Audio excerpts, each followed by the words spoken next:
সরকারকে জনগণের স্বার্থ রক্ষার সেবক প্রতিষ্ঠানে পরিণত করতে হবে। সেইটা করার জন্য আমাদের লড়াইটা চালিয়ে যাওয়া দরকার। ফলে এই যে নীতিমালা পরিবর্তন করেছি, এই নীতিমালা পরিবর্তনের মধ্য দিয়ে এইটা আমরা প্রতিষ্ঠা করতে পারবো যে আউটসোর্সিং নীতিমালাটাই একটা প্রায় দাস প্রথার মতো।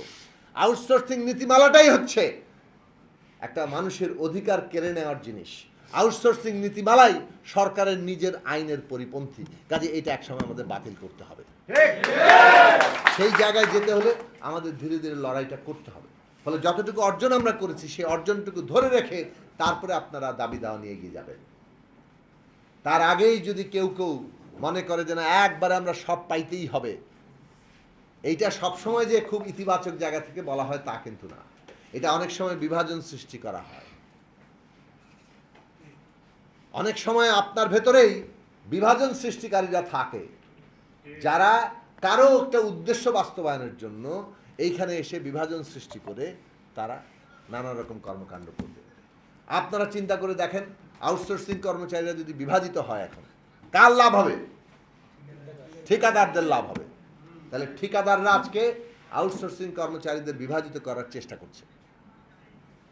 আমরা আপনাদের সকল আউটসোর্সিং কর্মচারীদের বলি ঐক্যবদ্ধ থাকেন। ঐক্যবদ্ধ থেকে একটা নীতিমালা এনেছেন, সেই নীতিমালা কার্যকর করেন এবং সেই নীতিমালার যে অসম্পূর্ণতা সেগুলো ধীরে ধীরে আপনারা দূর করার জায়গায় পৌঁছান। এবং এই লড়াইয়ের মধ্যে দিয়ে আমরা একসময় এই প্রথা বাতিল করার জায়গায় যেতে পারব।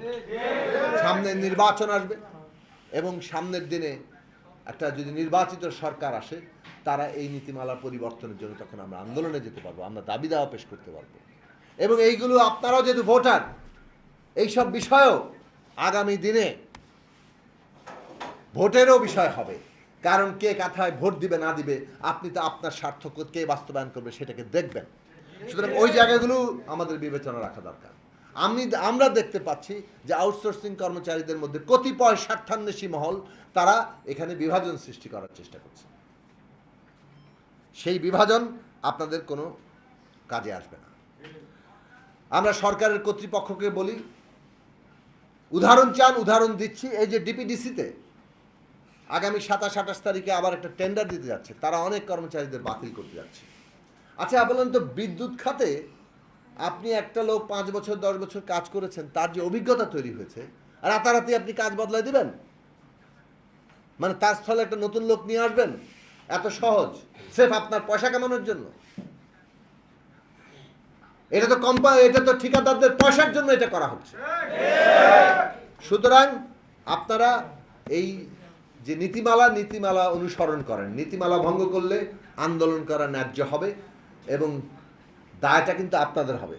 আমরা সরকারকেও বলতে চাই যে আপনার তৈরি করার নীতিমালা বাস্তবায়ন করা হচ্ছে না, কাজেই প্রতিবাদ বিক্ষোভ যদি হয় তো তার দায় সম্পূর্ণ ওই কর্মকর্তাদের যারা সরকারের নিজের নীতিমালা বাস্তবায়ন করে নাই, এবং কর্মচারীদের যারা উস্কে দিয়েছে রাস্তায় নামার জন্য। কারণ আমরা তো কেউ রাস্তায় নামতে চাইছি না। চাচ্ছেন আপনারা? আপনারা তো কেউ রাস্তায় নামতে চাইছেন। আপনারা চাইছেন যে নীতিমালা অনুযায়ী চলুক। নীতিমালায় বলা আছে 7 ঘতে সেবা ক্রয়কারী অনুমোদন ব্যতীত সেবা সরবরাহকারী প্রতিষ্ঠান সেবা কর্মী পরিবর্তন করতে পারবে না। তার মানে কোনো ঠিকাদার কাউকে পরিবর্তন করতে পারবে না ওই প্রতিষ্ঠানের অনুমোদন ব্যতীত। প্রতিষ্ঠান অনুমোদন দিচ্ছেন কেন? কিসের জন্য দিচ্ছেন? কার স্বার্থে দিচ্ছেন? কেন নতুন আইন করছেন? এটাই শেষ দিন নয় কিন্তু। সুতরাং আমরা আপনাদের কাছে পরিষ্কার করে বলবো যে আপনারা ঐক্যবদ্ধ থাকবেন এবং এই জায়গাগুলো যাতে আপনাদের কোনোভাবে কেউ ষড়যন্ত্রকারীরা আপনাদেরকে বিভাজিত করতে না পারে, সেই দিকে আপনারা সতর্ক থাকবেন। ঐক্যবদ্ধভাবে প্রত্যেকটি জায়গায় লড়াই করুন, নিয়মতান্ত্রিকভাবে লড়াই করুন। আমরা বিশ্বাস রাখি নিয়মতান্ত্রিক লড়াইয়ের মধ্য দিয়ে আমরা প্রত্যেকটা জিনিস অর্জন করব।